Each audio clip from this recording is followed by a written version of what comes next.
What up, though? This is your boy Mike D, host of Wrestler from the 313. And this is the first live episode that we are doing. So we are on YouTube and we are on Facebook. So if you're watching, you know what I'm saying, leave a comment. You know, we might post your comment on the screen or whatever, but just watch the show, show some love, and just enjoy it. My guest, he was on the last episode of Wrestling from the 313. We did a Survivor Series preview. Now he's back. We're going to do a Survivor Series review. And he was also there. And he's also one half of the Samp and Chance podcast where they talk about wrestling and boxing and MMA, right?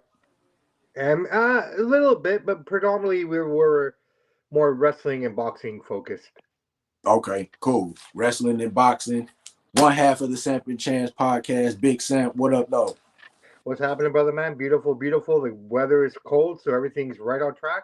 The world is moving in the direction it's supposed to. Right. I know you up there in Canada. What's the temperature right now? You got to keep in mind, Canada's big, right? So, yeah. Where I am, I'm on the west coast, which is British Columbia, Vancouver. Okay. We technically would have the mildest weather compared to the rest of the country. We're right on the Pacific Ocean. So where it can get to minus 30, say in Calgary. Okay. That minus 30 would be like minus 10 for us, but it would feel like minus 30. Oh, man. But no, it's because we're right by the water, right? Okay. Yeah. So I get it. So that minus 10 with that chill because of that cold, damp cold we get. So that's our only drawback. But we don't we might get snow maybe 3 times a year. Oh, okay.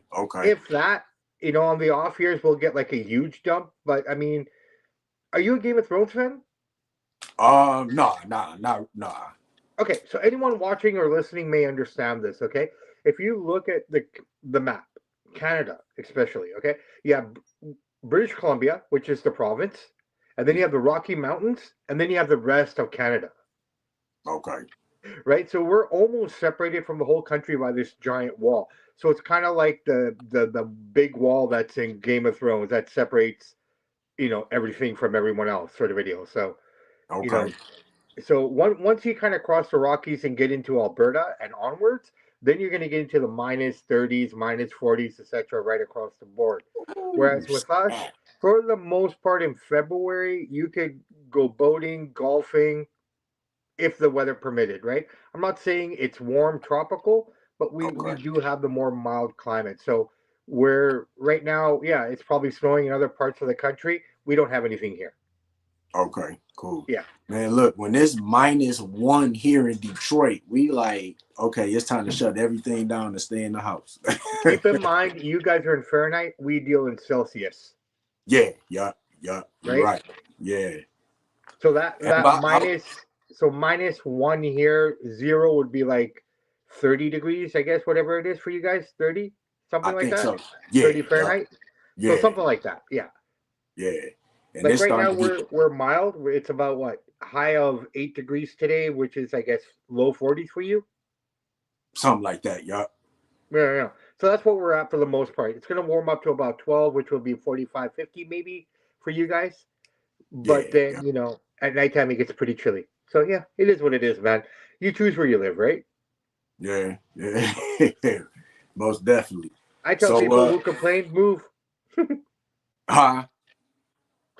Well, I questioned my parents because being immigrant parents, they moved over here from India and England, and kind of for me, I'm like, why didn't you guys go to California? I'm like, well, what? Why did you have to come to like cold ass Canada? Right. Yeah. And I know that wintertime, like around this time in Cali, is still like what, 60, 70, something like that? Easily. Like Phoenix, Vegas, all of it. Yeah, it all kind of cools down, but I mean, it's still fairly warm, right? Like, yeah. I mean, you guys get horrible winters. You know what? Actually, the winters in Michigan, well, in my area, it hasn't been that bad the last couple of years. Like, it's actually been pretty mild. Now, nice. When you get into that upper peninsula and like the thumb of Michigan, that's where they get all the snow. They can have that. Yeah, fair play, man. Let them have it. Right. So, I know Survivor Series was this past Saturday. You actually went. Tell us your experience. I tell you what, man. Here's the thing. We talked about it on our show as well, in our review show. And first off, the show was great. I had a blast. I mean, I think you can attest to this as well. There's a different enjoyment being there live opposed to watching it on TV. You know, even if the show isn't great, and I won't say this show was particularly great. It was, you know, it was a good show. But being there live, watching Bronson jump off the cage the way he did live, it just something has to be said for it. I'm sure you get a bit better visual of it at home with the cameras and everything like that. But Yeah, just something about being live, it just, you know, it just changes the dynamic of everything. yeah. That's what's up. So Yeah. like, what was like the crowd buzz? How was that? Crowd was sick, man, and you know I'm glad you brought that up. It's just a pretty interesting thing that I kind of realized after the fact. Like the crowd was lit, crowd was live. You know they were really into it. But here's something I noticed: there, you know, I didn't see as many kids as I thought we would see. Oh, You know, I'm sure kids were there. I had my little one with me, but mhm, I mean, I wasn't paying attention to it at the time. But in hindsight, just thinking about it, and I think mhm. this comes down to the whole Ari Emanuel trying to get his money back from his investments. Like, if you think about it, this is where we miss Vince McMahon. Wrestling is for the children. You know, even though we're, you know, covering it and talking about it, you know, but Yeah, for the most part, generally speaking, who's wrestling for? The right. children, right? Yeah, I mean, we were kids when we loved this, when we loved wrestling, and we still do. We're the few kids that stuck with it, sort of a deal, yeah, right? So, yeah, but with the dynamic pricing and all the stuff that they're doing, making it so hard to buy tickets for a family, yeah, you know, it's really yeah. starting to show its effects. And you know, I said, and we even did a short on it earlier. So, you know, check that out, guys and gals. You know, cheap pop. Um, you know, if you think about it, it just, it's going to affect them at some point because if people are going to tune out, if people can't get to the shows, you know, you're going That's to lose a generation of an audience at some point here, I feel. You yeah, know, and I yeah, get what Ari's trying to do. He's trying to recoup his investment, right? I yeah. mean, he bought UFC, he bought WWE. I don't think the guy's a wrestling fan or a combat sports fan like that. You know, I think he's just more business and figures. What were the numbers? The other thing I Mhm. noticed, the amount of money people spent on merch. Oh yeah, they go crazy when yeah, they buy the merch. They buying all the t-shirts. You might even see people in there buying belts. Oh, dude, the amount of belts that I saw there just alone. Forget the gate. Forget everything they said about how much money they made. They Mm-hmm. tripled that just with the merch alone. I feel right. Like just insane amount of people spending money. Just no names, but I know somebody who spent up to $700 for their kid. Wow. But you know what? I could see that. I could see that. You know what I'm saying? Like, and then too, you know what I'm saying? This was like the first event in Vancouver in a long time. Yeah, So yeah, yeah. Well, I I mean, we've had house shows and stuff, but this is like the first PEL that we've had in a very, very long time, yeah, right? yeah, We've had Raw, we've had SmackDown, far and in between. I think you guys get more than we do on any given day. Um, yeah. you know, but again, you know, this was our first PLE, and interestingly enough, Shinsuke winning the title, that's the first title change that we've ever had in Vancouver. Wow. Yeah, Wow. yeah. That's what's up. But yeah, no, I mean merch prices are outrageous. Like the money in the bank, it was what, $200 Canadian, which is like what, $175 US, I something think like so. that. Yeah. You know, I mean things like that, and people were and walking around with them like championship belts. Just the amount off, right? Like I was cringing at the drink prices. Well, I will say this. They did a lot of like stories on the pre-shows about you know, Vancouver wanting an event there in the country. So they had one guy, and I guess he had been doing signs about you know, bringing WrestleMania to Vancouver and stuff, and they covered that. And he Mm, was actually at the event, and yeah. it was a real cool spot that they did on that. And I would just say, like, when they would just watching it and they did like how they do the views of the skylines and stuff. Yeah, Man, Vancouver it's a very beautiful city. I will say that. Like, they showed the lights and it very nice. I tell you what, people here we pay for the view. Um, Vancouver is an expensive place. It is truly is. It's not cheap to live here. I mean, if you're born into the city, then yeah, you're set, sort of a deal, right? You don't know any different. But I tell people who want to move to Vancouver in Canada, within Canada, think about it, because shit here, can we cuss? Oh yeah, go ahead, go Yeah, ahead. shit here is very expensive, right? So, Yeah, the cost of living is expensive. What we're paying for is that view of the mountains, the ocean, and those nights where it's just beautiful. Yeah, I mean, I've been around the world, I've traveled, and I always look forward to coming home. that's what's up. That's what's up. Yeah. We're lucky here. We're lucky. That's what's up. So let's run down this Sure. Survivor Series card. Before we run it down, um, when we did the predictions for our matches, I'm gonna say that you actually got more right. You went 4 out of 5. I got 3 out of 5. Oh, sweet, dude. Okay. Well, I mean, great minds think alike. We're on page. Oh yeah, oh yeah. We're gonna first talk about the women's War Games match. Yeah. What did you think about that? Okay. I will have to say right off the bat that was probably the best of the two war game matches, in my opinion. The girls just worked so hard. Yeah, The yeah, spots again, being there live, watching Io jump with the garbage can on her head. You know what I mean? yeah, Just seeing yeah, that, seeing Tiffany jump off the cage the way she did as well, just yeah, visualizing it. The only problem I had with that is I don't know if they were punishing Naya or if there was, a rib that they were doing to her. She should not have started that match. The poor girl was gassed before the first person came in, and you could see it, right? Like she was done. It yeah, was a lot. I mean, that match is almost 45 minutes long. There's no way Nia should have been in there that long. You bring her in at number 3, bring her in at number 4, even, right? Have the two champions come out at the end. yeah. But in my opinion, I think a Bianca should have, or sorry, I think Candice LeRae Mm-hmm. or Tiffany should have started it. They had the speed, they had the stamina to kind of pace themselves to it. But yeah, Yeah, poor Naya. That's the only thing that I'd say I would have a problem with it. But in terms of the work rate, the effort put in, the spots, and just looking at how hard they went, man, I think the girls' match, uh, War Games match, was probably the better of the two, for those reasons. yeah. The only thing that I didn't like about the women's War Games match was when Nia was hitting them with the trash can and she was like barely hitting them or something like that. I don't know. Whatever they were doing, it was executed wrong because it was like she was trying to swing Yeah, and it was like Naomi kind of like ducked, yeah. but then she like it was just like, huh, what's going on?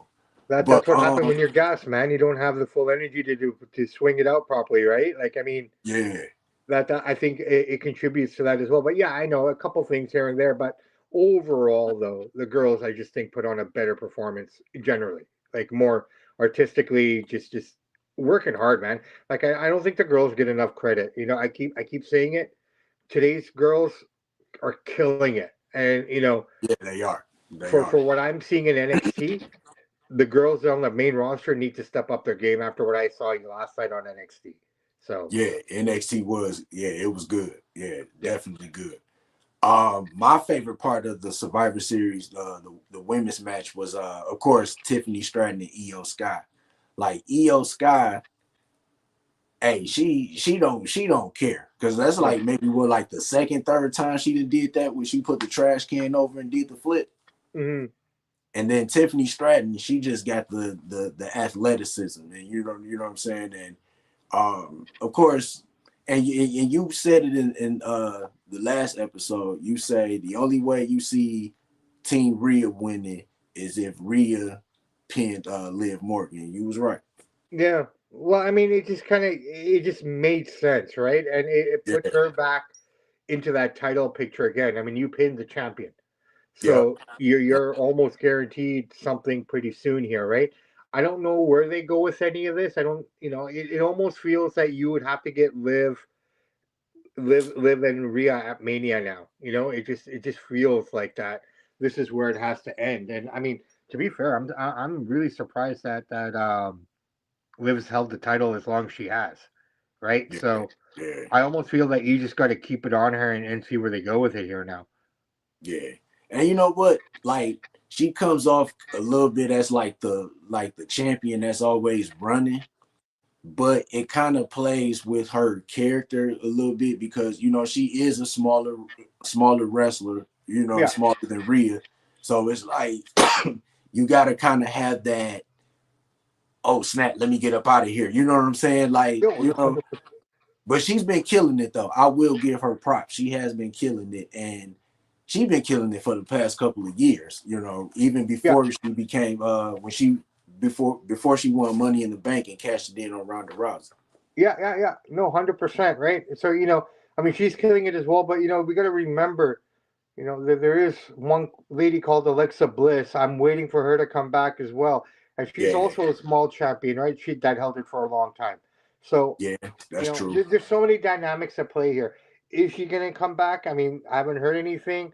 Where does she fit in? So these are kind of all the thoughts because I mean, there are some girls that aren't there yet that Yeah, need to show up, right? So yeah, let's see. I think Liv could be busy enough till Mania with other things to keep the mhm, story going and yeah, have it build up to Mania. I think this is a Mania match, in my opinion. yeah. I think I do know that Liv and Io Sky is supposed to be Saturday night wrestling main that event. Saturday night's main event. And I think around that time, while they have their story going on, I think we're gonna see more of Rhea and Raquel Rodriguez. That has to happen first. Yeah, definitely, I definitely. think that's going to happen. And again, Raquel looked really good. She hasn't been around, and to be able to pick up where she is right now, I'm really happy to see her back as well. I mean, dealing with an injury out of your control. That is something she Yeah, couldn't. It wasn't a physical per se injury, but just having those issues and having to deal with the skin issues and stuff like that. She yeah, was on a trajectory at that point. You know what I mean? yeah. And so let's see if she can bounce back and whatnot. It's going to be a fun feud between those two, more realistic in sense, right? So it never does look real when Liv is beating up on Rhea. Yeah, But yeah, yeah, no, I'm looking forward to it, man. I'm looking forward to it. I mean, think about it. If you look at Raquel and Rhea, both former tag team partners of hers, yeah. That's true. Yeah, right? yeah, yeah. So yeah, well, we have some good stuff happening there, man. I'm looking forward to it. Yeah, but overall, I'm looking forward to that Saturday night's main event as well. Io, I don't think she's going to win it, but it's going to be a fun match. Oh yeah, most definitely, definitely. So let's get into the second match. It was Shinsuke Nakamura versus LA Knight. And I was shocked by this. You actually said that Nakamura was going to win. I picked LA Knight. What did you think about the match? Probably the worst match of the night, in my opinion. I Yeah, hate to say that. It was a squash match in essence. Like LA Knight barely got anything off. He didn't have much offense. And I don't know what it looked like on TV or not, but I'll be honest, man, I didn't. Maybe I missed it. I didn't see it, but it just looked like he got the pin out of nowhere. Like I realized he gouged his eyes and got him that way, but there was no miss. There was nothing like that. It was just kind of like a beatdown, and he won the title sort of a deal. Like I mean, I don't know. This could have been a SmackDown match, to be honest. But I get what they're trying to do, and they're trying to bring Shinsuke Nakamura character that they tried to bring to North America wasn't going over. Like it was going over, but it wasn't. It started to fizzle out, right? mhm, So the way I see it now, I almost feel that we're looking at the New Japan version of Shinsuke Nakamura, the edgier, more scarier version. You have to go back into the tapes to see who he was back in those days. I think that's what they're trying to gear him to. I don't think the okay. title loss hurts LA Knight at all. I think it keeps him strong, anyways, because he's done enough. So, like I said to you then, I think Shinsuke needs it more right now. What he does with it, I don't know. Where they're going to go with it, I'm not sure. But unfortunately, in my opinion, wasn't the highlight of my night. No. So now that LA Knight is no longer the U.S. champion, do you think that he should move on to kind of creeping in that world title picture, or should he stay in the U.S. title picture? I don't think he fits at the top yet, to be honest. I mean, there's just too many other names up there right now that are going to trump him, right? I mean, especially at the time of the year that we're in right now. Like, I think the feud with Shinsuke isn't done. I think they still have a couple matches there. They might trade the title back and forth a couple times for all I know, right? I think realistically, the key right now will be the build up towards the Royal Rumble for him, honestly, Yeah. and see where they go from here. Um, Shinsuke, same thing. You know, to be fair, I'd rather see Andrade, Carmelo, one of the young dudes having the belt personally, to elevate them. Shinsuke's been around for a long time. LA Knight, he hasn't been around for a long time, but he's been around wrestling for a long time, right? Yeah. So, I don't, I can understand that. But Carmelo Hayes, I like to see him get that belt, man. I think that's the right move. I like the next feud to be probably him and Andrade with Shinsuke or something like that. Mm-hmm. But if you want to do a Hall Eel kind of affair, then yeah, let's bring in Carmelo. Yeah, and then they did. He was like what, the number one draft pick on SmackDown or something like that. That's correct. That's correct. And he's had that wonderful series with Andrade, great chemistry. But again, I think I'm done with 7 matches between them now, and Yeah, yeah, let's move on. Let's see where they're going, man. yeah, definitely, definitely. Um, I feel the same thing about you with the Nakamura LA Knight match. It was just, you know what I'm saying. It wasn't. It felt like they It threw was together. yeah, it was unexpected that he was going to win, but it was still not nothing that was kind of like ooh you know what I'm saying. Yeah, yeah, yeah. I get that. Yeah, yeah. So the next match after that was the triple threat match. It was the for the Intercontinental title. Braun Breaker defending against Sheamus and Ludwig Kaiser. Braun Breaker won. We both picked him. Um, what did you think about that match? I thought it was phenomenal. It wasn't Braun Breaker. It wasn't Sheamus. It was Ludwig that impressed me the most. He didn't win the title, but he won. He won the match, in my opinion, in terms of building his name, building his character, and Yeah, just kind of standing out. Like that guy put on a performance. Braun, this is the other thing. If you guys can get to watch him live, TV does him justice, but the speed and the height that guy gets is phenomenal. And seeing it live was just unreal. Poor Sheamus, you know, I think the reason Sheamus was in this match was to give people the opportunity to think that okay, Sheamus does have a chance to win this. Why? He's never won it before. So that was always, something that could have happened and that was in people's minds. But Braun winning, not a problem. Goes right into a feud with Ludwig, right? This solidifies Braun as a face now for the most part. And, when we get to the Gunther match, remind me about what I just said. But, I think overall the match was great. It was a lot of fun. I had no issues with it at all. And yeah, man, it was great. No problems. that's what's up. That's what's up. Real quick, I want to give a shout out to the Sports for You Wrestling Podcast. What up, John, and everybody over there? Top. Check them out. They got the Sports for You Wrestling Podcast on Tuesdays and Fridays, and they do a wrestling podcast on Wednesday. So make sure y'all check them out. For Subscribe sure. to their YouTube channels. They big wrestling fans, big sports fans. Mad love to them. Representing the West Coast. Check them out. Where are they on the West Coast? Cali. Oh, okay, okay, cool. Yeah. Yeah, definitely check them out. They Will do. pretty cool. We'll do. We'll do. So yeah, my opinion on the match, I think it was pretty good. Like I said, it was that suspense of, is Sheamus going to win an Intercontinental title? We knew he wasn't going to win the IC title. You know what I'm saying? It's basically, they basically brought him in to kind of like, put Ludwig Kaiser over or put Braun Breaker over, Yeah. Yeah, Ludwig Kaiser, man, he's gonna be one of the top villains in wrestling in a minute. And it's definitely gonna be interesting to see if eventually he turns on Gunther. Because I kind of see that coming. Well, I mean, let's talk about the next match. I mean, I think we're already starting to see some of that happen. Oh yeah, definitely. And that's the Gunther and Damian Priest match. That was a good match. We both had picked that Gunther was going to win. I didn't see Damian Priest winning this at all. Finn Balor got into the match, interfered. What you think about that? I thought it was perfect. I mean, why it keeps him strong. It keeps Damian strong. He can say that, yeah, I lost because I got done in by Finn, right? So it doesn't hurt him in any way.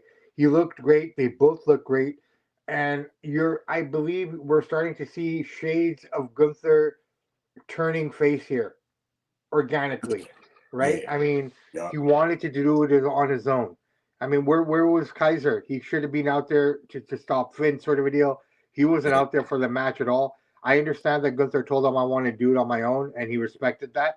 But yeah, I potentially see, going into 2025. Who knows? By WrestleMania, we could see a face Gunther, right? Like, I don't think it's gonna happen until he does the Goldberg match. That's gonna happen first, maybe at Royal Rumble, but after Royal Rumble onwards, probably the fans are starting to get into him, you know, yeah. and just because of that, I really feel that we're gonna get that Gunther good guy version, whatever that looks like. But yeah, Gunther looked good. Match was great. Both guys worked really, really hard. Um, and they worked really stiff. So watching it as well, when you can hear the chops from the stands like that, they're working hard, man. Great Oh, match, not a problem with it. Um, was surprised that Gunther, kicked Finn in the face, sort of a deal. But yeah, as we saw on Raw, it's starting to go that way, right? So yeah. I see a triple threat match between these three yeah, because potentially. I think Priest is going to cost Finn Balor the match. Then them two gonna be squabbling. Well, you cost me the match. Well, you cost me the match, and they're gonna want an actual shot. And then I think they just gonna be like, you know what? Just triple threat match. I could see that at the Royal Rumble. No, I believe that as well. That's potential as well. But then again, don't forget about Goldberg. Where does he fit in, right? I mean, That's true. we know we have that final match there. Um, but yeah, Saturday night's main event, Gunther, Finn Balor. Probably see Damian come out there and do something, right? Like you said, you're probably right. Where does that go from there? Who knows? For all I know, for all we know, this could be a main event or something for Netflix Raw, That's true. right? And I could also see Goldberg and Gunther if they sprinkle in like crown jewel somewhere. You know Yeah, what I'm saying? Because yeah. it's always a crown jewel before WrestleMania. Well, I mean, I think the Saudis are the only guys that can pay Goldberg what he wants, Yeah, yeah. right? So, I mean, that probably will happen in February whenever they're going back to Saudi. I think it's February. I don't quote me on it, but I think that's when the next crown jewel is. But yeah, no, I mean, overall, that was really fun. I enjoyed it. Watching Gunther live, I've never seen him live. That was my first, taste of Gunther live. So Mhm. seeing him, great, just really good, man, really good. Yeah. One thing that also in that storyline with Finn Balor and Gunther, you gotta look out. You gotta keep an eye out on Finn Balor and Dominic Mysterio There's because something it looked brewing. like it's some friction going on within the Judgment Day, and Yeah, it's like I I kind of don't like this heel Finn Balor because he kind of come off like kind of not weak, but it's like he trying too hard. You know what I'm saying? I hear what you're saying, but I almost feel that's just him. Like I Yeah, mean, yeah, when he was in New Japan at Prince Devitt, with the Bullet Club, like I mean, he's a pretty good heel. Don't get me wrong, I enjoy him. I think he's having a better run as a heel than he ever did as a face of this company. Like yeah, he just, I don't know. When he was a face, I wasn't invested in him. He kind of bored me. Like he just because I know what he was capable of. But as a heel, I kind of like him more. I think he's able to show a bit more of himself, a bit more of his character, and it's almost like when you look at the Judgment Day, it's like Chance says, it's a bunch of rap boys. You know what I mean? Just a bunch of yeah, little dudes. yeah, yeah. And weasels just kind of poking hyenas, just poking away, trying to get wherever they can Yeah. not putting the work in, sort of a deal. And it kind of suits them that way, right? But Finn, this particular Finn, it's kind of savage. I like it. I like to see what they can do with it. And yeah, Dom, we might get to that point where WrestleMania again, they're going to attack him, something's going to happen, and his dad's going to come in and save him. Yeah, yeah. I think when Dom turns when he turns babyface, he's gonna get one of the biggest pops. Like he's been doing a good job as a heel, but you already know once you become like when you one of the top heels and become a babyface, he's gonna be one of the favorites in a couple of years. That's my prediction. Well, let's see how he plays it out, man. I mean, I could see you potentially being right. I wonder if he's going to end up being in a mask at some point. That's what I'm interested in. Does Ray give him the mask? You know what I Yeah, mean? Like yeah, the mask within luchador, tradition, you're given the mask. right. You know what I mean? And so it's Yeah, like I think that's what we're waiting for. I am, anyways. We're because that story's not over. no, That's not done by a long shot, right? Like, does no, does, does Dom get the mask? Does he get it from Ray? That's what yeah. I'm thinking about. And also with the Judgment Day, watch the dynamic between Finn Balor and Liv Morgan. Also, Oh, they it's very dynamic is they damn dynamic is kind of interesting. Also, well. Hey, man. I mean, everyone's turning on everybody, right? So you can't put anything past anyone, right? For all we know, Finn and Liv are working together, right. And right? real quick before we get into this next match, and we always talk about how the bloodline story has been going on for years and years.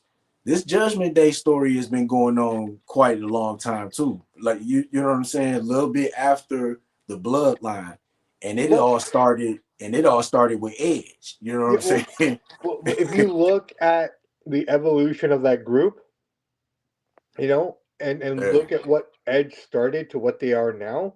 yeah, I mean, respect. I mean, I won't say they've had the greatest stories per se, but I mean, just the evolution and the growth of them. The original three members aren't even in the group anymore, right, right. right? The people Yeah, who started it aren't even in the crew anymore. If you really, really want to say there's anyone, yeah, no, because even Dom came after, right? Even Finn came after, I think so. Yeah, yeah, right? Like it was Edge, Damien, and Rhea, yeah. and then And the then rest I of them all think kind of joined afterwards. yeah, and then Finn Balor came, and then that's when they kicked Edge out. Yeah, And yeah, then that's when Dominic came in, and then exactly. JD McDonough. Yup. Yeah. So the evolution of this crew's insane, right? Like I still don't see where Carlito fits in. Like it doesn't make any sense to me. But hey, it is what it is. I can see everyone else, but there was no Raquel. There was only one girl. Now they have two girls, sort of a deal. So Yeah. interesting, very interesting. But yeah, no, it's good. I think we all thought it was going to implode after WrestleMania last year, but somehow Yup. they've managed to stick around. Go figure. Yeah. Yup. Most definitely. So the big match of the night, I think this was probably the most anticipated match um going towards the end of the year. And of course, that's the War Games match. Bloodline 2.0 or the new Bloodline, whatever you want to call them, against the OGs. Um, the OGs got the win. What did you think about it?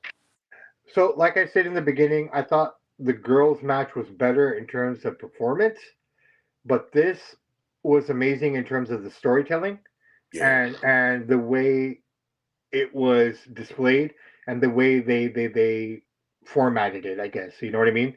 Um, because with the Punk and Roman, I didn't know what to expect with that, how they were gonna utilize this or how it was gonna work.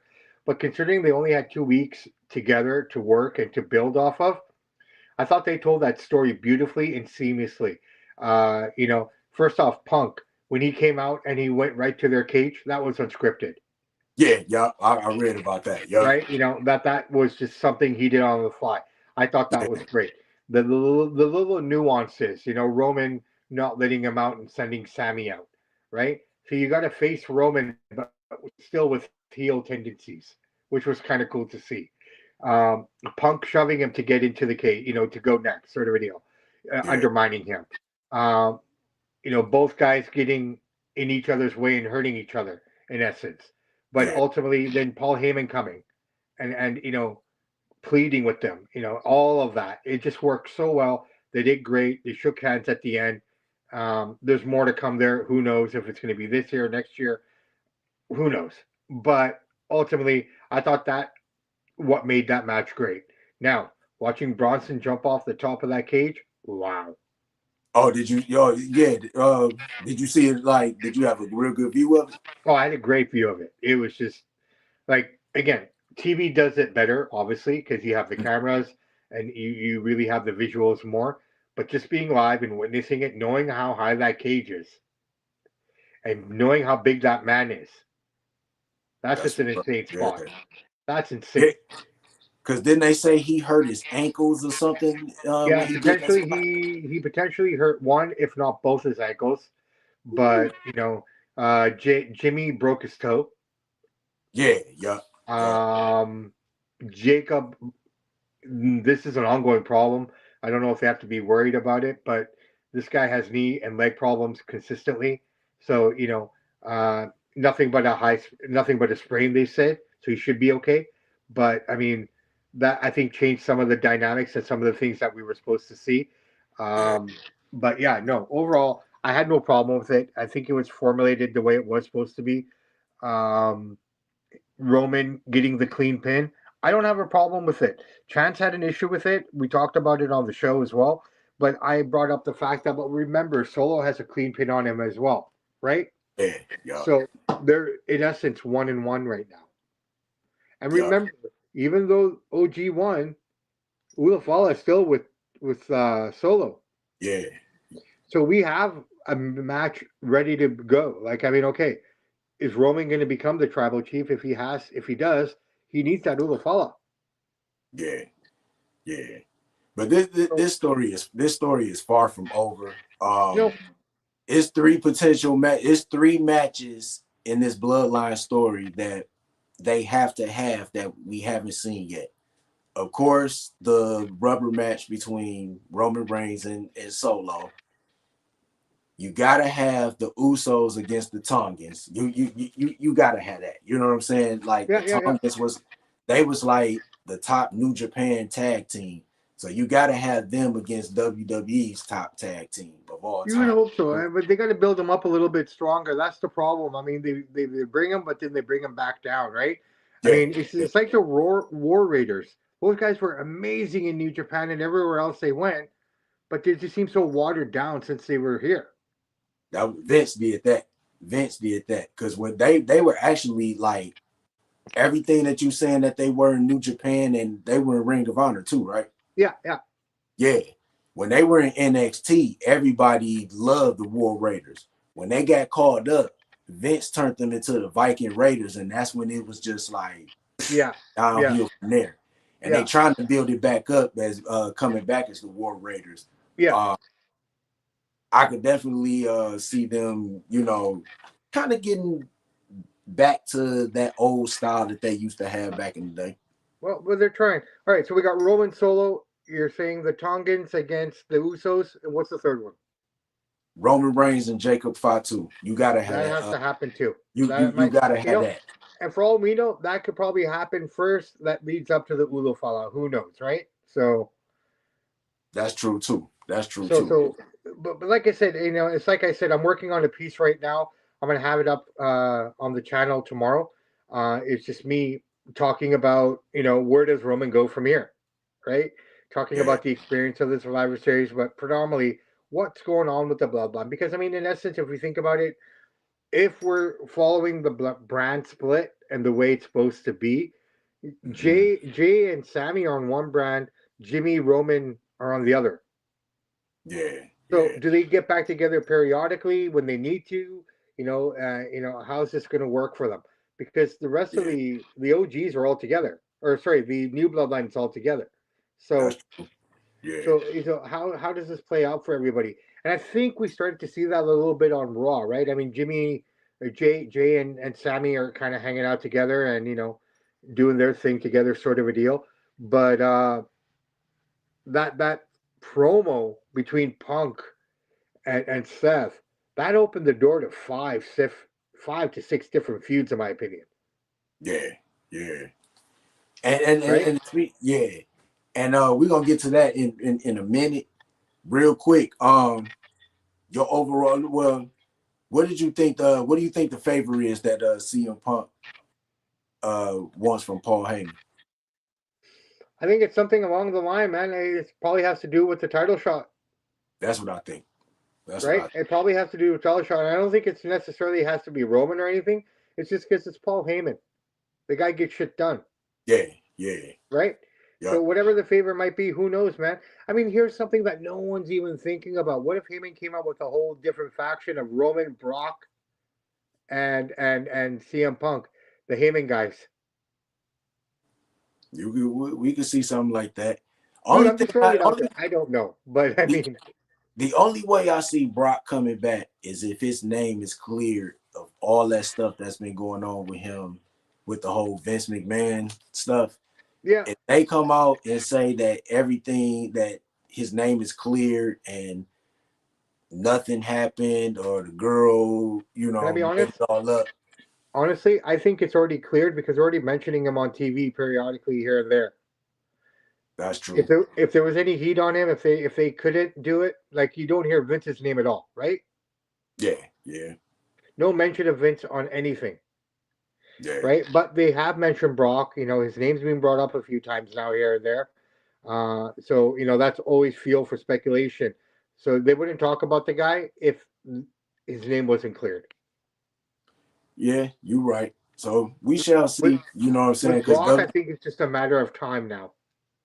yeah, and they like to wait for big moments to bring people back so that, so he could get that big pop or whatever. Well, if he's So gonna bring him back, you bring him back as a surprise entrance at the Rumble, we could do that. That I could see that. right? So what your overall grade of the PLE? What did you think? Seven, seven, 7? a seven, and that's because I was there, Okay. right? If I was at home, I'd probably say 6.5. No, I'd probably still 6.5, 7. Like I said, it wasn't a bad show. It was an okay show. It wasn't, nothing that that blew my mind per se outside of the high spots that we talked about. It Yeah. was a good show. It was right. Like I mean, but overall, like I said, I don't know what they could have done better. I don't know what they could have done worse. But I'll give it a 7. I say about the same. I give it about the same number. I think the other 3 matches were just fillers for the War Games matches. It was just kind of something to put together. Yeah, You know, nothing bad, but nothing great. yeah, You know what I'm saying? So yeah. I think it was a pretty good show. And then you know, with college basketball or college football being on Saturday, sometimes you just need a break from it. Yeah, and then that's the other thing. Like, I mean, okay, we're 3 hours, on the West Coast. We're 3 hours behind you in the East, right? Mm-hmm. So this show started at 3 o'clock in the afternoon, Yeah, yeah, yeah. right? Which makes no sense to me. Like, I know why TKO is doing it because they don't want it to overlap UFC. Okay. Also, it was Okay. an event that Saturday. Well, there wasn't. That's the thing. But the last one that they did on Saturday, it was because UFC 309 or whatever it was. So Yeah. they started it so it would finish before UFC started, Wow. That's right? crazy. Yeah. So the 3 o'clock start, you know what? Kind of nice because we were done by 6. Yeah. So you still had the whole evening ahead of you. But I mean, ultimately, I think, a 4 o'clock start on the West Coast, 5 o'clock start is more realistic. But, again, 3 o'clock, I thought it was too early. It was just, kind of right smack dab in the middle of the day. You kind of, yeah, Yeah, because that's around that time where you kind of just want to unwind. You kind of want to pregame. You know what I'm yeah, saying? Get a little something to eat before you go to the show or whatever. yeah. I definitely agree with you. Like, I think I watched most of the pre show at home before I left, Oh, right? okay. Because like I said, I'm only 10, 15 minutes away from the arena. Oh, that's not bad. No, no. Literally, we hopped on a bus. We're at the train station in 2 minutes from the house, and Okay. then it's like a 10-minute train ride. And were dropped off right in front of the arena. Oh, sweet. Yeah, yeah. That's what's up. So I was watching a lot of the Big E stuff and all that stuff that was going on. You know, the panel stuff. Like I was Yeah. watching it at home, and then put my jacket on and say, "Okay, let's go." Sort of a deal. That's what's up. So we're gonna get into 3 things that happened on Raw this past Monday. You had mentioned CM Punk and Seth Rollins. So, I think that when CM Punk was in the War Games match, I think he's gonna use him being in that match as like I put my pride and whatever to the side to help Paul, to help the bloodline, and you couldn't even do it. And they mentioned that in the match, Yeah, the promo or whatever. And I think that's where this is going to go. But what I want to talk about the little fight that they had. Did that fight look a little personal to you? it was. Okay, It was, okay. and only because of Punk's face. Like Punk had a cut on his nose, Oh, you did? a little one, like a scratch Okay, mark. Like he lost the skin. You know, it's like it was almost like one of those. You know, when you hurt your rub your elbow or something, and you just get that burn. What's a carpet burn? okay, yeah, right, You know, right. something like that. That's kind of what it looked like. It was personal. I mean, they really truly don't like each other, No, they don't. They don't. right? And even him and Sammy, they're trying very hard, but there is some disdain there, Yeah, yeah. right? And then you could, and then I kind of could tell that it was real because after they broke them up, it was like Seth was trying to get back into character, go back to the storyline because he was like Jay, go back to Roman, and Yeah, you know what I'm saying. yeah. And Oh no, I'm just like, wow, like there's they, this there's this one spot where they broke them up, and if you zoom into Punk's face, that's the face most dudes have when they've just been pulled apart from a fight. You know what I mean? That heat, yeah, that energy. yeah, yeah, You know, you're shaking. That shaking feeling. yeah. You know that you're almost in shock that you just went through this, but yeah, it just that I really believe that was more shoot than anything.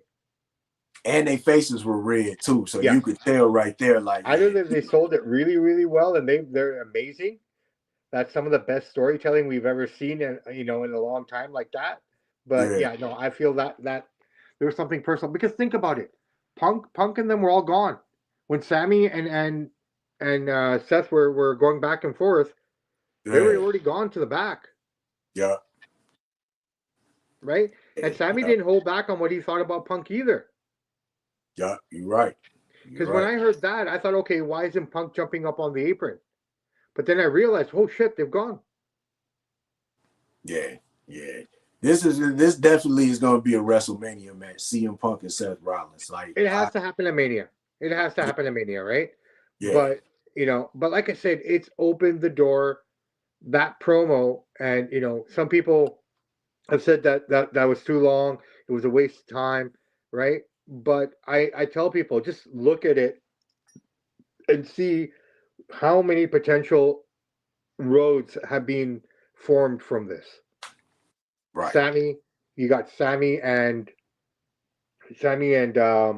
Seth can go. Jay and Seth, that's another road. Obviously, Punk and whatnot, right? Like you got Punk and Sammy now. Yep, So yep. there's a lot there that they can do until WrestleMania. Oh yeah, most definitely. So the end of the night, Pardon me. Drew McIntyre returned. He Claymore kicked Sami Zayn, but also during the show, Jay Uso got attacked. You think Drew McIntyre got anything to do with that? Yep. Same thing I thought. I'm like, okay, Yeah. I'm sorry. I know that was short. Look, I mean, realistically, Drew still feels that. And you think about it, all the guys that are heels now were all faces when they were getting the shit kicked out of them by the bloodline, yep, right? So you got all these bitter guys like, how can you cheer for these guys? Blah, blah, blah.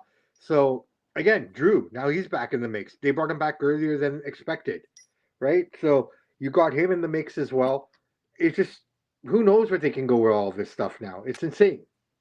Yeah, But we yeah, haven't talked about the fact that Kofi Kingston is, for the first time in his career in WWE, a heel, yeah, yeah, right? yep, Xavier, I've seen as a heel. Big E, I've seen as a heel. But Kofi was always that one guy that was always a face. yeah. And that was about to be the last thing that we were about to talk about. The New Day.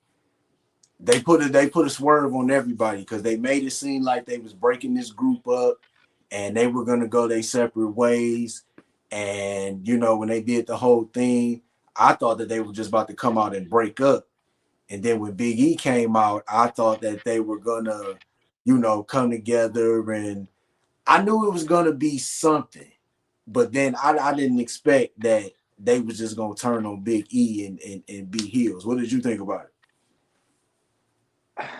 I honestly thought before E came out, I thought Xavier was gonna sucker punch Kofi, and that was the breakup, and that's where this was all gonna go. E coming out, it just still didn't feel right though, and I thought E looked really weak. Like if they were trying to present Yeah, it that way, if they were trying to make him look that way, I yeah. don't know, but I don't like to see a crying E. Didn't make sense. It didn't look good, you know. No. Um, and the funny thing is, I don't know what he can do. How do you get revenge, right? Like, I mean, you can't do anything. Yeah, yeah, So I almost think that maybe he's ready, is ready to come back. Maybe this is something that they're swerving us again. He will come back with someone and go after these guys. yeah. That's But that. I'm really curious to see what evil New Day looks like. Yeah, yeah. Oh, I apologize. When New Day first came out, they were kind of considered a heel faction. You talking about the New Day? Yeah, when they first emerged 10 years ago, they were they Yeah, were they, they were treated and booed like a heel faction more than anything, right? But Kofi never yeah, did anything heelish then, though. That's what I'm trying to figure out, right? Like, I don't think he was ever really, really a heel in it, but he was a part of it. yeah, But now yeah. we're gonna see a dark Kofi Kingston. That's what I'm excited for. It's kind of like, oh wow, Cena turned heel. It's not Cena, it's Kofi though. Right, right. Real quick, we got Mayhem Media. They are watching the show. JD, Fabulous. what up, though? Mad love, JD. Make sure y'all check him out. He's on YouTube. Subscribe to Sweet. his YouTube channel and follow him on Facebook. Very cool. Here's my take. I do agree. Woods, not Woods, but Big E, he did look weak. I think that he should have came out and encouraged them to be heels. You know what I'm saying? With everything that they've been going through and all the losses they've been taking, he should have came out and encouraged them to be heels and been their manager. That would have been perfect. You know what I'm saying? Yeah, Him yeah, yeah. coming out there in the suit, them coming out there in their new outfits or whatever they do. Yeah. I think that that's what they should have did. I'm glad that they didn't break them up because here's my thing with Kofi and Xavier. What were you gonna do with them after they had their feud after they broke up? You know what I'm saying? Well, Kofi's, if wrestling was a golf game, Kofi's on the back nine, Yeah, yeah. right? And Xavier probably has some more. I think Xavier would just got lost in the shuffle. That's the With thing. all due Like, respect, without Big E and Kofi, Xavier wouldn't even be in the company right now, yeah, I agree. right? That's why I'm glad that they didn't break them up and they turned heel because after they would have had a couple of months of being in a feud, Yeah, after that, what was gonna happen to him? Kofi nothing, probably nothing. I mean, to be fair, without the New Day, Xavier would always be known as the guy who had a threesome with Paige.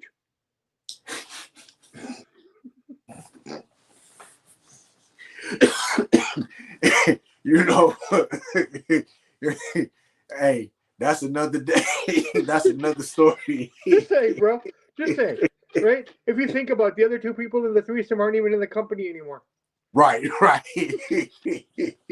You right about that. But yeah, I definitely think I that forgot what the other dude's name was. Even I see his face.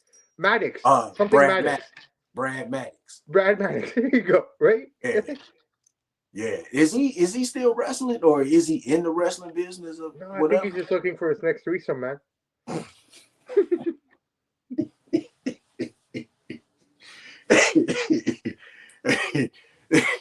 So I don't know. Maybe he's in MLW. I don't know, bro. I haven't heard anything from him. I know Paige. You know, we can talk about AEW another day where they just wasted in a supreme talent and missed the boat on capitalizing on it. But hey, that's just me. But Soraya, Paige, yeah, man. I mean, she had quite the run. yeah. Real quick about AEW.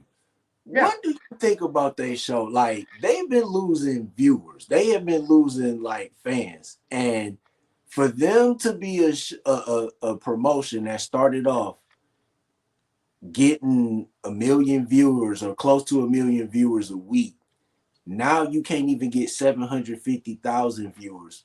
What's up with that? What you think about that? I think they're not. The show is discombobulated. Like or what is sorry Nitro, Dynamite's on right now. You know what I mean?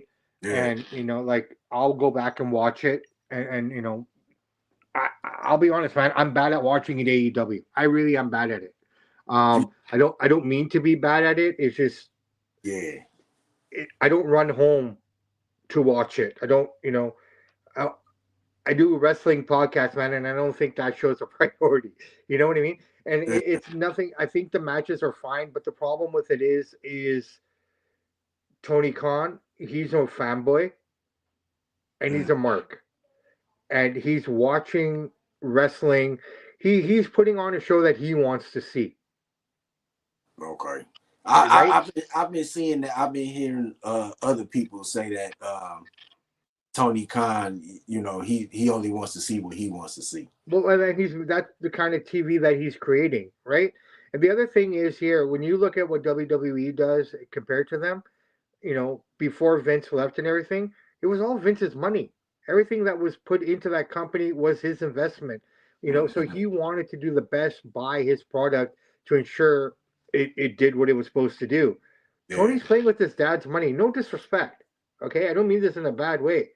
This man's not invested his own money in anything. He's playing with Rashad Khan's money. Yeah. Yeah. And Okay, because his dad owned the Jaguars and a he whole owns the bunch of Jaguars. He owns Fulham in England, which is a soccer team, yeah. and he has a couple other entities here and there as well. But it's all his dad's money. Let's be honest, man. He's not. Okay, I'll share this story with you very quickly. So I was talking to some of the independent guys here locally. Okay, and some of these guys went off to South America to work for a promotion sort of a deal. And the one thing that I noticed, that one thing that they told me was the guy who has the money, he's never truly considered one of the boys. He's just the guy with the money to allow the boys to do what they want to do, Mm, right? that's So as hard as Tony Khan tries and as hard as he wants to be a part of it and everything, he'll mm-hmm. never be one of the boys. Yeah. The Yeah. Young Bucks, all the other guys see him as the guy with the funds to allow them to do what they're doing. He's providing the playground for these guys to do what they want. Yeah. Right? The matches that we see, like Big Boom. I mean, I consider myself a guy who knows mostly, most things wrestling. I Mm-hmm. didn't know who that Big Boom AJ was. Who is he? No, I don't know who he was. Well, that's what I'm saying. That's what I'm talking about. You know what I mean? It's just Yeah. like from show to show, from dynamite to dynamite, there's no direction, Nah. right? There's no direction in terms of storyline, and you really, really have to be invested in that show to even know what's going on pay per view to pay per view. That's true. Cause And that's the problem, right? And the other thing is, well, how are they funding all this? Like, we're just like, I look, Full Gear. Chance and I were watching it together. Chance said, "Wow, that's an amazing set." I go, "Yeah, that set alone probably costs about $2 to $3 million, just the set." Okay, and then mm, after that, you got to think about all the people that they hired locally, the gaffers, the technicians, the people to run all that stuff. yeah. That's more money. Then you're paying everyone on the roster serious cash. Yeah. And then AEW, one of the selling points of joining AEW is the fact that they pay for your hotel, they pay for your car rental. WWE will only pay for your flights. They don't pay for your car and hotel. You take care of that yourself. Yeah, yeah, They set you up where you're supposed to be, but you pay for those things, right? So yeah. you got guys only working 2 days a week, making 5 day a week money, plus all the perks and the per diems that they get with it. Hmm. Then you're only getting fucking 700 people in your show. Yeah, because I'll be looking at some of them shows and you can hear echoes, man. And I'm just like, y'all used to sell out arenas, big arenas, and it's like, nah, y'all got to Because it do was new. smaller. It was new, and they came out right before COVID, and it was fresh. I mean, at the end of the day, the XFL, everyone tuned in the beginning Hmm. because it was new. Yeah, I joined in. I was like, wow, this is amazing. Because all you get is WWE. WWE. That's all we had, right? yeah. I mean, yeah, you had TNA. Yeah, you had MLW and a couple other promotions here and there. But no one was really a truly number two promotion. This finally looked like we had some competition. But Yeah. they just didn't. He doesn't know what to do with it. Like, he doesn't. I'm, And at some point, if the Jaguars start to suck really, really bad, his dad's going to go, hey, wait a minute. What are you doing with my money? yep. He's not. They're not making any profit. I don't see how they could be making any kind of profit here outside of their TV deals. I don't see the profit coming in. And even Uh, with the TV deals, they're probably just breaking even. yeah, yeah, I agree with that. I will say this, and anybody that's watching, and AEW ain't been the same since Cody left. I'm just gonna leave it at No, and that. it hasn't. And it hasn't. Right? Like even Moxley's complained about the program. Oh, for real? Oh, he said like the 5 years. What have they accomplished? What have Yeah, they done in 5 years?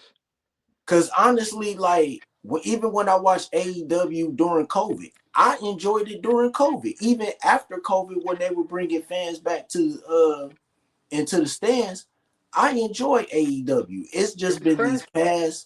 these past couple months, close to like a year. It just seemed like they stories just been all over the place, Yeah. and it's just like they good matches, but not good stories. I'll just put it like that. And even then, the matches themselves. I mean, it's a fest. It's a spot fest.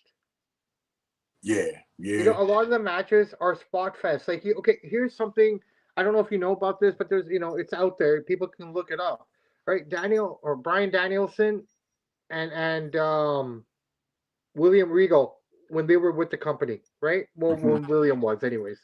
I think Daniel's kind of there, but not there.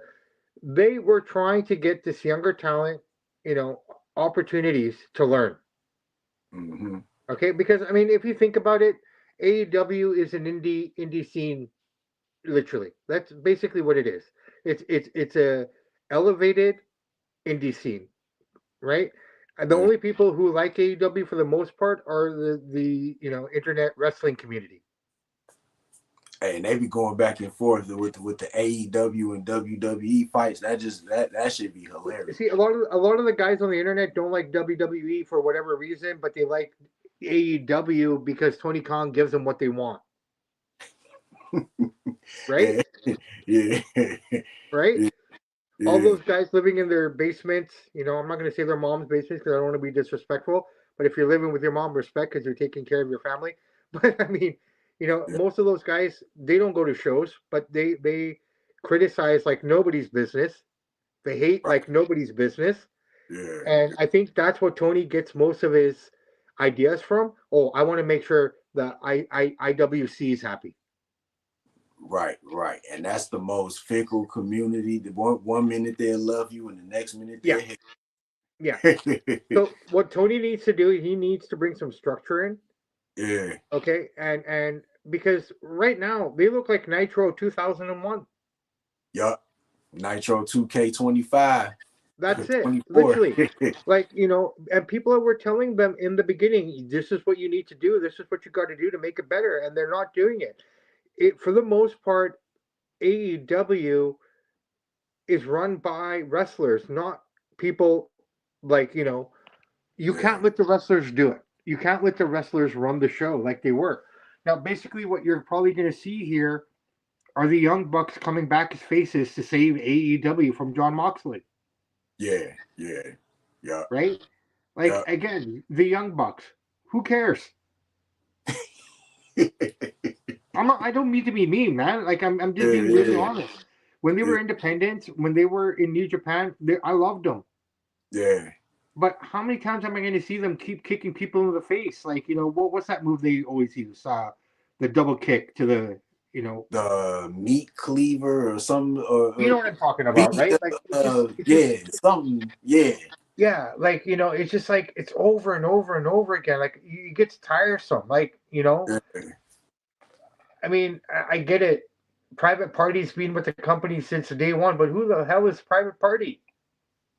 You know what? It's just, I get what you're saying, and it's like I want it to work.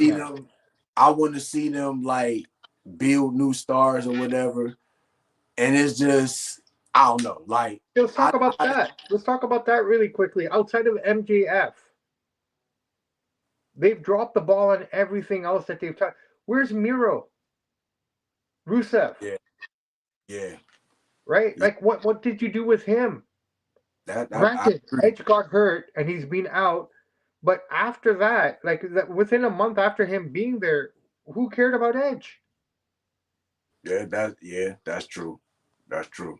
Right? Like, all the top guys that they've brought in, they fumbled horribly. Everyone's been fumbled. The only guy that they've created is MJF, and they're fumbling him. Why isn't he not being on TV? Why is he not more prominent? You know what I mean? Like, I get it. He went off to film, make a movie or whatever. Yeah. But that's the one shining grace you have in that company. Yeah. Right now it seems like Moxley and MJF are the only ones that seem Moxley's the only WWE guy to come over that's actually being able to do something. Yeah. Right? I wouldn't mind seeing Moxley go back to WWE. Who? John Moxley. I don't think he will. I don't think he would believe it. I think he liked the fact that he got the freedom. You know what I'm saying? He can go to New Japan and win. He can go to ECW and win. Right. Okay, maybe Brian, and you can throw Bryan Danielson in that mix as well, maybe, right? But Claudio, Claudio himself, what was his name in WWE again? Cesaro. Caesar. Yeah. Cesaro. I mean, think about it. He basically has the same role that he did in WWE. He could have blown up there. He could have been huge. Yeah. So that's not WWE's fault. A lot of people say they didn't use him right. Well, you know what? He's not being used right either here. So them releasing him made sense because, look, you can get the push of a lifetime, but at the end of the day, if you're not resonating with the crowd, they're the ones that you have to sell to. They're the ones that are going to make you big. Yeah.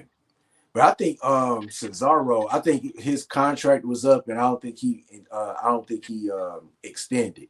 Because everyone thought the grass was greener on the other side of the hill. Now, it might be for them because they're able to do whatever they want and they can, work the way they want without the structure that the WWE provides and, abides by, sort of a deal. Yeah. So that's the difference there. Here, you can, be free and you can get exposed. The biggest exposure is Sasha Banks, Mercedes Moné. Okay, if anything, you saw how well WWE protected her and made her look good. I would never give that girl a microphone, man. Yeah, because it's like when she's at AEW, it's like you trying to, you want to get behind her because of what she did at WWE, and it's like now, you know what I'm saying? She's trying to do her own thing, but it's just like you're not feeling it. It's like how you go from being a SmackDown Raw Women's Champion to being the TBS champion. Well, I mean, you just look at her now, and because she's where she's able to do her own thing and everything, like I was saying, right? Yeah, Just because of that, you see how much she's lacking yeah, and how much they protected her and how much they showed the good sides of her and covered up the stuff that we're seeing more and more of now, right? Like, yeah, with all due respect, the girl is a horrible promo. yeah. I don't even like her theme music. I liked her theme music when she was in WWE. She had Yeah, Snoop in the song and had the little yeah, girl singing. Now no, they got her singing her theme song, and it's just kind of like, because that's what she wanted to do, and that's why she went there because she couldn't do it in WWE. yeah, Right? hey, Like, if you think about it, with everything that girl's gotten from WWE, she's a big whiner, man. yeah. That's How what can it. you complain? How can you complain about not being treated fairly?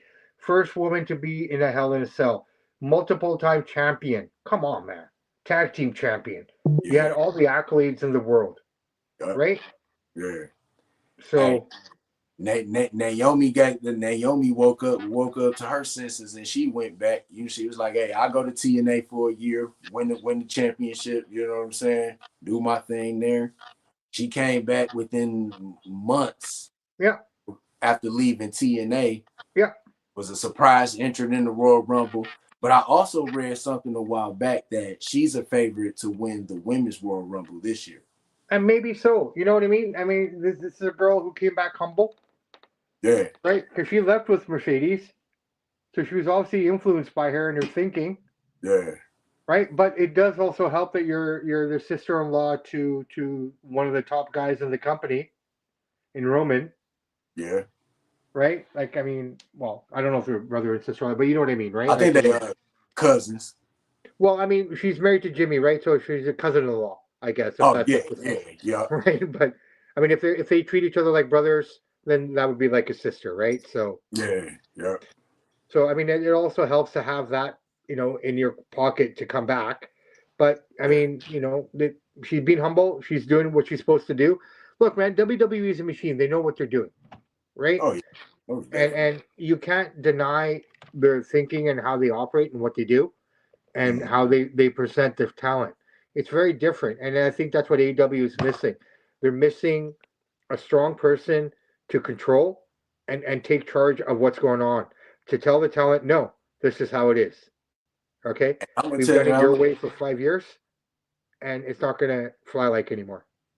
and I'm gonna say this: anybody that leaves AEW to go to WWE, your career is going to enhance. Just look at everybody that's left AEW to go to WWE.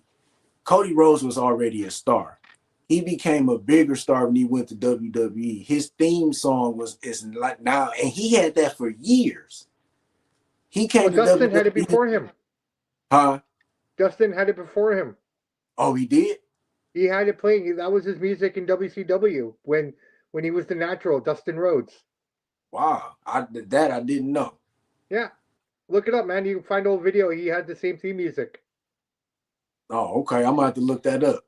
Yeah, But yeah. you look at Cody Rhodes. You look at Jade Cargill. Jade Cargill had the same thing that she had in AEW. She went to WWE, became a bigger star. You know what I'm saying? Then Instantly. you even look at the guys at NXT. Ethan. Ethan, yup. They didn't know what to do with him at AEW. He go to Yep. NXT, he the NXT champion. Um, Brian Pillman Jr. They weren't Yep. doing nothing with him in AEW. No, He he come to NXT, varsity team or whatever, right? yeah, yeah. He come to NXT. You know what I'm saying? He hasn't won no championships yet, but he's on TV and he's one of the main characters on the show. He's evolving slowly, man. It took a little time for him to pick up, to Yeah, pick up something, but he's starting to get there now. I feel it, yeah. most definitely, most And definitely. you can't really say Sean Spears because he came from WWE and went there first and then came back, Yeah, yeah, right? Here's yeah. the one guy that we haven't even heard from anymore, and I don't even know if he's wrestling anymore, if he's injured or what the deal. Keith Lee, Man, you know what? what? But what I Talk heard, about throwing away amazing talent. but you know what? I heard Keith Lee has been having some health issues, Well, that's one and thing I don't know. Cause yeah, I think it's been health issues because he had put something out on social media a while back. He was saying something about it was some stuff that he couldn't talk about. Yeah. But a lot of corporate, like I think that was the problem with him in WWE. They wanted him to lose weight. He didn't want to, and I think that was one of the reasons why he got cut. I think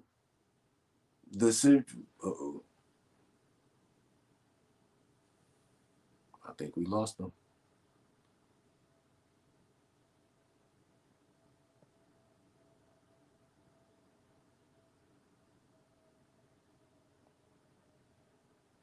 Hello? Did we lose it? Hey, sorry about that. Oh, okay. He's back. He is back. Real quick. I was about to say that WWE they had TV because you hear me? Yeah, I can hear you. It's kind of crackly though. This is live TV, ladies and gentlemen. Okay. Yeah, I was gonna say is that much? I'm not sure. Does it crackle when I do it? A little bit. Can you hear me now? I can hear you now, brother. Okay, cool. Yeah, real quick, I was gonna say Keith Lee, I think his issues in WWE is that they wanted him to lose weight and he really didn't want to. So I was just thinking if he would have lost, went ahead with WWE and lost the weight and stuff, would he be in the position that Gunther is in right now? And maybe he could have been, right? And I was thinking about that as well because his wife, Mia Yim, she lost a lot of weight. Yeah. Michin? Yep, she did. She did. She's looking good, man. I mean, you got to hand it to her. She look, man. You when you're working with the Juggernaut, you listen to them. They know what they're telling you. Yeah. Yeah. Right. You lose a little bit of weight. I guarantee, like Miro's looking and saying, "Shit, man, what have I done?" Yeah. I definitely. There's a lot of guys that I think. All those WWE guys that went over to AEW already had bigger names because of the names that they got. Even if they were mid-carders, they still had a bigger name in AEW because of where they came from.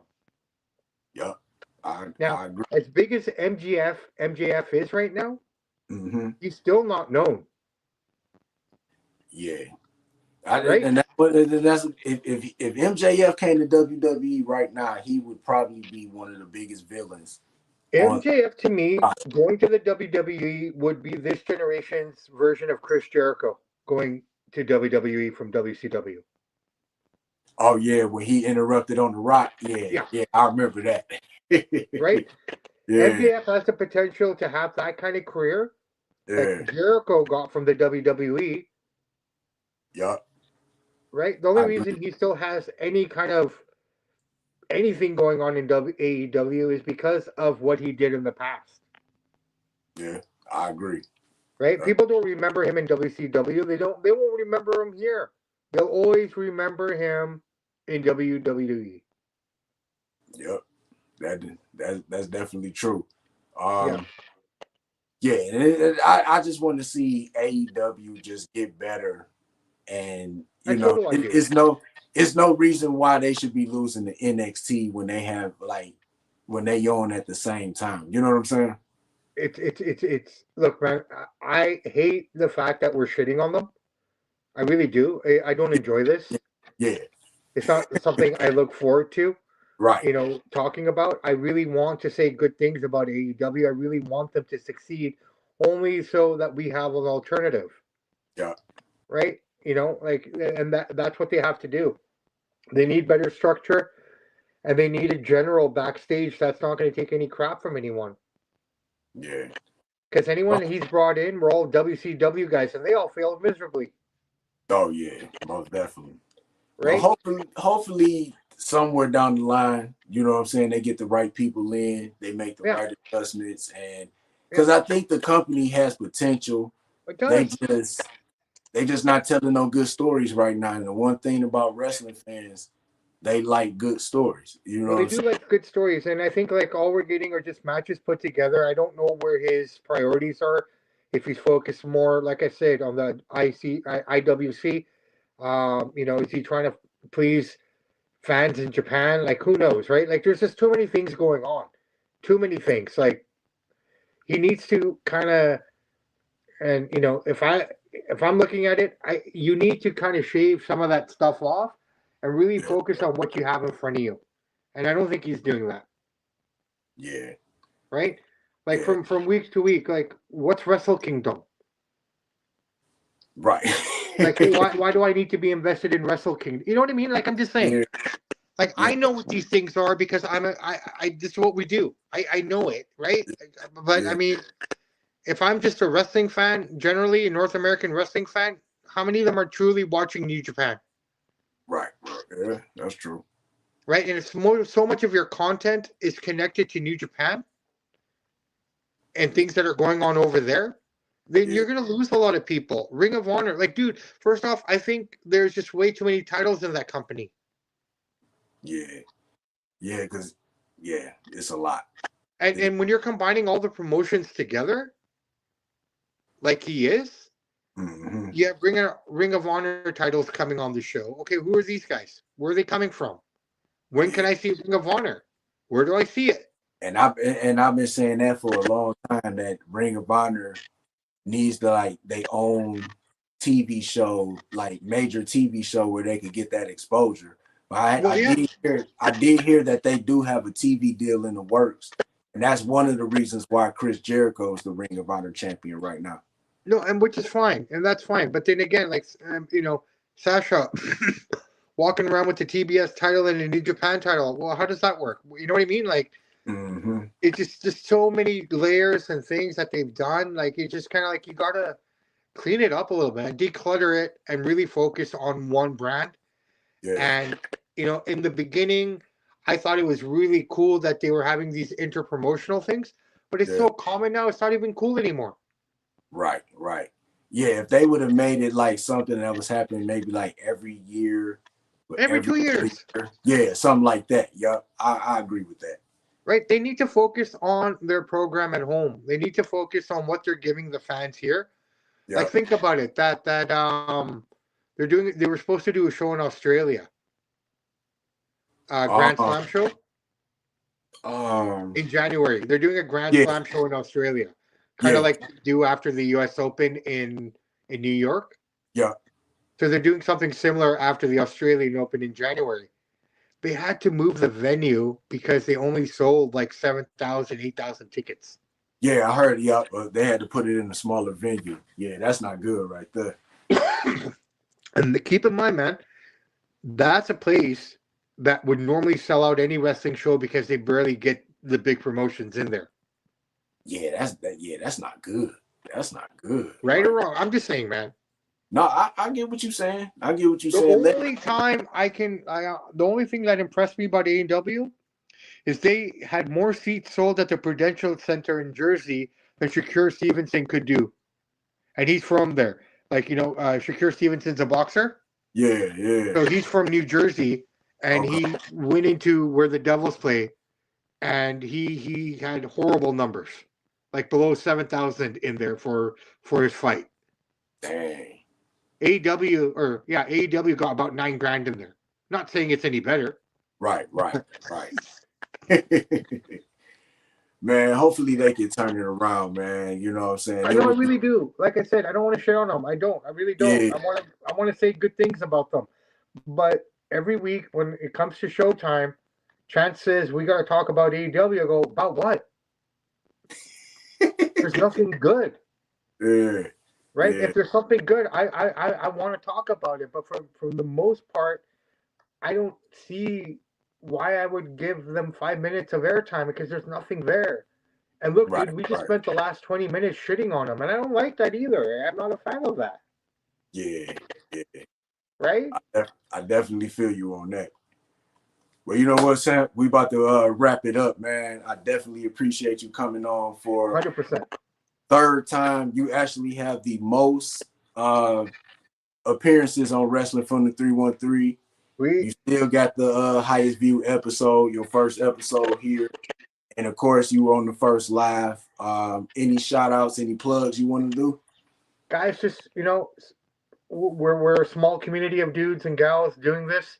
Support each other, love each other, and let's all work together, man. I mean, like I said, we can all become successful together. We can all rock this together. We have all different opinions. I mean, think about it. We're literally on opposite coasts and we're connecting, So there's no excuse for any of us to work and be happy for each other. Your success is my success, brother. That's what I say to everybody. Just keep believing in what you're doing. Don't stop fighting, especially what we talk about. A lot of people shit on us and laugh behind our backs and think, whatever. But let them. They're afraid. That's the way I see it. We're following our passions, we're following our dreams, and we're trying to build something, right?